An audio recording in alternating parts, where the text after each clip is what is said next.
தகவல் அறியும் உரிமை சட்டம் என்பது இலங்கை மக்களுக்கு இருக்கின்ற மிக பெரும் வரப்பிரசாதமாகும். இதனூடாக எமது உரிமைகள் மீறப்படுகின்ற பொழுது அதன் தகவல்களை கேட்டு பெற்றுக்கொள்ள முடியும். இது சம்பந்தமாக மக்கள் மத்தியில் எவ்வாறு நிலைப்பாடு காணப்படுகின்றது? ஆர்டிஐன்னு சொன்னா ரைட் டு இன்ஃபர்மேஷன் அப்படின்னு சொன்னா நாங்களோட அரசாங்கத்துல அரசாங்கமோ அல்லது அரசாங்க நிறுவனங்கள் ஒவ்வொன்றிலையும் அரசு ஊழியர்களோ சரி எப்படியான செயற்திட்டங்கள் அடுத்தது எப்படியான நிதி உதவிகள் மக்களுக்காக கொடுக்கப்படுகிறன்னு சொல்லி அது ஒவ்வொன்றையும் நாங்க அறிந்து கொள்ளக்கூடிய ஒரு செயற்திட்டம் தான். இப்ப நீங்க கேட்டது மாதிரி நானும் சில விஷயங்கள்ல பாதிக்கப்பட்டேன். சில விஷயங்கள் எனக்கும் நடந்துச்சு. அதுல இருந்து எப்படி நான் வெளியாகிறேன்னு எனக்கு தெரியாம இருந்துச்சு. இப்படி என் ஃப்ரெண்ட் ஒரு ஆள் என்ன இந்த ஆர்டிஐ பத்தி எனக்கு சில விஷயங்களை சொல்லி அது மூலமா கிடைக்கிற நன்மைகள், அது எப்படி ஒர்க் ஆகுது, அதுல இருந்து நம்ம எப்படி ஒரு பிரச்சனையில இருந்து நம்ம மீண்டு வாரங்கிற சம்பந்தமா எனக்கு நிறைய அறிவுறுத்தல்கள் விளக்கங்கள் தந்ததால நான் அந்த ஆர்டிஐ மூலமா நிறைய பயன்கள் பெற்றுக்கொண்டேன். ஆர்டிஐன்னு சொன்னா என்னன்னு எனக்கு தெரியா, அந்த அலர்ஜி கேள்விப்பட்டிருக்கேன்.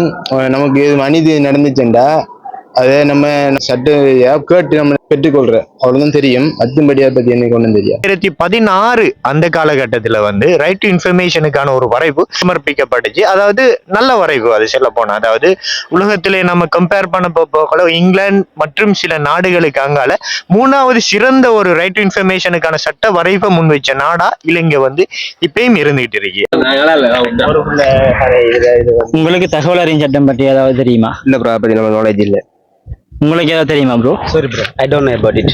உங்களுக்கு கருத்து? ஓம் ப்ரோ, நான் கேள்விப்பட்டேன். என்னடா நம்மளோட உரிமை மீறப்படும் பட்சத்தில் அதன் மூலமாக நம்ம தகவல் அறிஞ்சு கொள்ளலாம் சட்டத்தின் மூலமாக கேள்விப்பட்டேன். உங்களுக்கு தகவல் அறியும் உரிமை சட்டம் சம்பந்தமாக ஏதாவது பற்றி தெரியுமா உங்களுக்கு? எனக்கு தகவல் அறியும் சட்டம் தெரியும், ஆனால் போதுமான தெளிவு அதில் இல்லை. இல்லை அந்த அளவுக்கு. உங்களுக்கு எப்படி?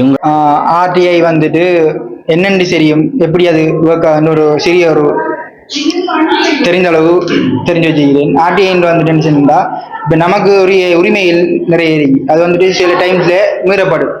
அது மீறப்பட்டா அந்த மீறப்பட்ட உரிமையை எப்படி பெற்றுக்கொள்ளலாம், எங்க போனா அந்த பெற்றுக்கொள்ளலாம், அது பற்றி சொல்றது அந்த ஆர்டிஐ செல்லுது. அதுல இப்போ எக்ஸாம்பிள் சொன்னா இப்போ நம்ம எந்த ஒரு உரிமை தனிப்பட்ட உரிமை ஒன்று மீறப்படுச்சுன்னா அந்த உரிமை இப்போ நான் எங்க போய் சில மனித உரிமை ஆலைக்குள்ள போய் சொல்லலாம், நீதிமன்றத்துல போய் சொல்லலாம், அங்க சொல்லி அந்த உரிமையை பெற்றுக்கொள்ளுது. அதில் பத்தி சொல்றது தான் இந்த ஆர்டிஐ பற்றி ஒரு சுருக்கமான ஒரு இது சொல்லப்படுது எனக்கு தெரிஞ்சது. தகவல் அறியும் உரிமை சட்டம் என்றால் என்னவென்று மக்கள் இவ்வாறுதான் அறிந்து இருக்கின்றனர். இந்த தகவல் அறியும் உரிமை சட்டமானது எமது உரிமைகளோ ஏதோ ஒரு விடயத்தில் நாம் பாதிக்கப்படுகின்ற பொழுது அரசாங்கம் ரீதியாகவும் பாதிக்கப்பட்டால் நமக்கு ஏன் இந்த அநீதி நடந்திருக்கின்றது என்பதை அரசாங்க அலுவலகத்திடமோ உரிய அதிகாரிகளிடம் சென்று கேட்டு பெற்றுக்கொள்ள முடியும். இலங்கை மக்களாகிய நீங்கள் இந்த தகவல் அறியும் உரிமை சட்டத்தின் ஊடாக உங்களது உரிமைகளை தயங்காமல் பெற்றுக்கொள்ளுங்கள்.